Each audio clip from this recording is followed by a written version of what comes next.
So good morning students, welcome back to GCL.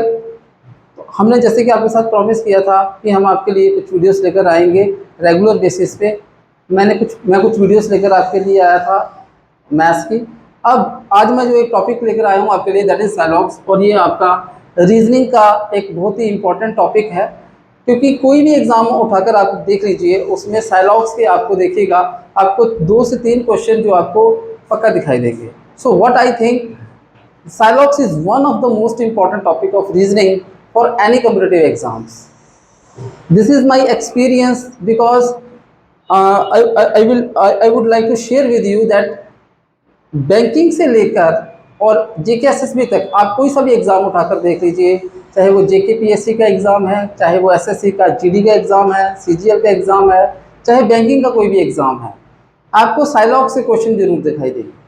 पहले क्या था, जब कॉम्पिटिटिव एग्ज़ाम शुरू हुआ, सबसे पहले जो साइलॉग से क्वेश्चन जो पूछे जाते थे वो बैंकिंग के एग्ज़ाम में पूछे जाते थे, और धीरे धीरे ये जो इतना इम्पोर्टेंट टॉपिक हो गया कि इसको एसएससी में भी पूछे जाने लगा, और अब इवन कि जीके एसएसबी की जो एग्ज़ाम है वहाँ पर भी साइलॉग से क्वेश्चन पूछे जा रहे हैं। तो आज मैं यही टॉपिक आपके साथ डिस्कस करूँगा। मैं कोशिश करूँगा कि मैं आपको उसको बेटर समझा सकूँ। आपने बहुत सारी वीडियोस देखी भी होंगी, बट मैं आपको एश्योर करता हूँ कि अगर आप ये वीडियोस देख लेते हैं, हमारी जीसीएल की ये वीडियोस अगर आप देखते हैं, तो आपको इस टॉपिक पे कोई भी डाउट जो है वो नहीं रहेगा, और आप जितने भी क्वेश्चन लगाएंगे definitely 100% you are able to solve the questions. So let's start. तो आज का जो टॉपिक, जैसे कि मैंने हेडिंग बोर्ड पे आप देख ही रहे हैं कि मैंने लिखा हुआ है साइलॉग्स। तो साइलॉजिस्ट, इसका जो फुल नेम है दैट इज साइलॉजिस्ट, और शॉर्ट में हम इसे कहते हैं साइलॉग्स। तो इतना हमें जानने की ज़रूरत नहीं है, हमें आना है पॉइंट पे कि हम कैसे इसको क्वेश्चंस कर सकते हैं और कैसे इसका क्वेश्चन पूछा जाता है। तो सबसे पहले जो इसके बेसिक चीज़ें हैं वो मैं आपके साथ डिस्कस करना चाहूँगा। देखिए, सबसे इंपॉर्टेंट जो चीज़ है, मैंने लिखा है टाइप्स ऑफ स्टेटमेंट्स। तो साइलॉग्स में mainly there are 4 types of statements. 4 statements होती हैं, और अगर उसको भी हम डिवाइड करें तो वो मेनली 2 कैटेगरीज में हम उसको डिवाइड करते हैं, that is universal statements and particular statements. अब यूनिवर्सल स्टेटमेंट्स कौन कौन से हैं? जैसे मैंने लिखा है ऑल एंड नो। आपने देखा होगा, अगर आपने कोई कॉम्पिटिटिव एग्जाम दिया है या फिर आप तैयारी कर रहे हैं, तो आपने देखा होगा ऑल वाली स्टेटमेंट्स भी आपको दिखाई देती हैं और नो वाली स्टेटमेंट्स भी दिखाई दे रही है। फॉर एग्जाम्पल, आपको क्वेश्चन में कई बार लिखा होता है ऑल बॉयज आर गर्ल्स, या फिर आपने कभी ये भी देखा होगा नो बॉयज आर गर्ल्स। ये मैं एग्जाम्पल के लिए लिख रहा हूं, क्योंकि आपने देखा होगा जब भी आप प्रैक्टिस कर रहे होंगे इन क्वेश्चंस को, तो इस टाइप की स्टेटमेंट्स आपको दी जाती है। तो ये जो आपकी ऑल वाली स्टेटमेंट है और जो नो वाली स्टेटमेंट है, इनको हम यूनिवर्सल स्टेटमेंट्स कहते हैं। इनको हम यूनिवर्सल स्टेटमेंट्स कहते हैं। और इनको यूनिवर्सल स्टेटमेंट्स क्यों कहा जाता है? बिकॉज अगर मैंने बोल दिया ऑल, तो ऑल का मतलब ऑल, इसका मतलब उसमें कोई डाउट नहीं रहता कि कुछ या कुछ आ सकते हैं या कुछ नहीं हो सकते, उसमें कुछ का कोई डाउट नहीं रहता।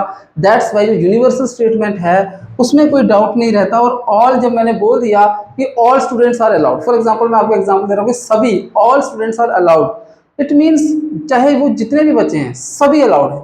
तो that's why it is a universal statement. Now the second statement is your no. अब जो नो की स्टेटमेंट, नो, अगर मैंने ये कह दिया कि नो, नोबडी इज अलाउड, कोई भी बच्चा अलाउड नहीं है, तो इसका मतलब कि नो मीन्स नो, एक भी परसेंट जो चांस नहीं है कि कोई आ सकता। तो that's why these 2 statements are known as universal statements. अब मैं ये क्यों समझा रहा हूँ, क्योंकि आगे जब आप क्वेश्चंस करेंगे, अगर आपको ये बेसिक चीज़ें पता होंगी, तो आप बहुत सारी चीज़ें जो है वो आंसर, बहुत सारे क्वेश्चंस का आंसर अपने आप दे पाएंगे। ठीक है। So now second is your particular statements. अब पर्टिकुलर स्टेटमेंट्स कौन सी हैं? फर्स्ट मैंने यहाँ लिखी है सम, एंड दूसरी मैंने लिखी है सम नॉट। फॉर एग्जाम्पल, मैं आपसे कहता हूँ सम बॉयज आर गर्ल्स, इसका मतलब क्या हुआ कि कुछ बॉयज जो है वो गर्ल्स हैं।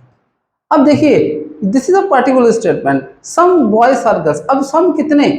सम में तो बहुत कुछ आता है, 1%, 2%, 3%, 4% और 99%। तो ये सारी चीज़ें सम में आती हैं। या 3 4, अब 100 बच्चे हैं उसमें से 3 भी सम है, 4 भी सम है, 99 भी सम है, तो it mean to say that आप सम में आप एक पूरी बात नहीं समझा पाते। That's why this is known as particular statement. Some से आप क्लियरली पूरी चीज अंडरस्टैंड नहीं कर सकते। And after that there is one more statement, that is some not. For example मैं कहता हूं some boys are not girls, some boys are not girls, तो इसका मतलब है कुछ बॉयज जो है वो गर्ल्स नहीं, कुछ बॉयज जो गर्ल्स नहीं। अब यहां से भी आप पूरी अंडरस्टैंडिंग नहीं निकाल सकते कि कुछ बॉयज नहीं है तो कुछ कितने कितने कुछ बॉयज नहीं है। तो that's why these two statements are known as particular statements.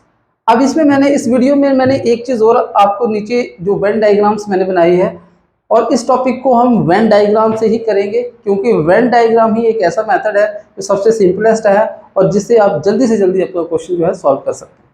और बहुत सारे मेथड्स हैं बट उससे आप उसमें एरर के चांसेस भी ज़्यादा रहेंगे और आपको time, that is time consuming. So Venn diagram is सबसे जो है सबसे इजी मेथड है, तो हम इसी को यूज़ करेंगे। अब सबसे पहले हमें पता होना चाहिए कि ऑल वाला जो स्टेटमेंट है उसकी डायग्राम कैसे बनती है, वेन डायग्राम कैसे बनती है। तो यहाँ मैंने नीचे बनाई हुई है all A are B. All A are B का मतलब कि सारे के सारे जो ए है वो बी है, तो सारा का सारा जो ए है वो क्या है, बी है। इसका मतलब ए का जो सर्कल है वो पूरा का पूरा किसके अंदर आएगा, बी के अंदर आएगा।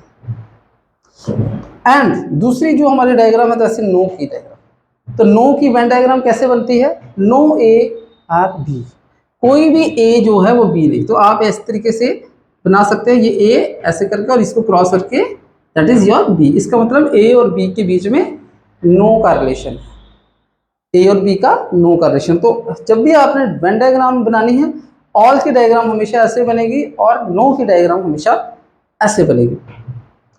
अब आती है हमारी पर्टिकुलर स्टेटमेंट, एक हमारी है सम वाली। सम की डायग्राम हमेशा इसी तरीके से बनानी, सम ए आर बी। आप बोर्ड पे देखिए सम ए आर बी, तो इसका मतलब हो गया कि ए, कुछ ए जो है वो बी है। It mean to say that A का कुछ पार्ट जो है वो बी के अंदर है। तो याद रखिए जब सम ए आर बी होता है तो सम बी आर ए भी सही होता है। तो ए का कुछ पार्ट बी में है जो आपको दिखाई दे रहा है, मैंने हाईलाइट किया हुआ है, और बी का कुछ पार्ट जो है वो ए में है। And your second statement is some not, some A are not B. यहाँ बोर्ड पे देखिए सम ए का कुछ पार्ट, मतलब ये जो मैंने पार्ट बनाया है सम ए का कुछ पार्ट जो है वो बी नहीं। तो सम नॉट की डायग्राम जो है वो आप इस तरीके से बनाएंगे। सो इन दिस वीडियो मैंने आपको बताया कि बेसिक की स्टेटमेंट्स जो होती हैं वो दो टाइप की मेनली होती हैं, that is universal statements and particular statements, and why they are known, all and no are your universal statements and some not are your particular statements. Now these are the Venn diagrams of all types of statements, no type of statements. There is Venn diagram of some types of statement and some no type of statements. So in my next video I will explain you how to do the questions of Silogs. I think आपको ये समझ आया होगा। Thank you so much and have a nice day to all of you.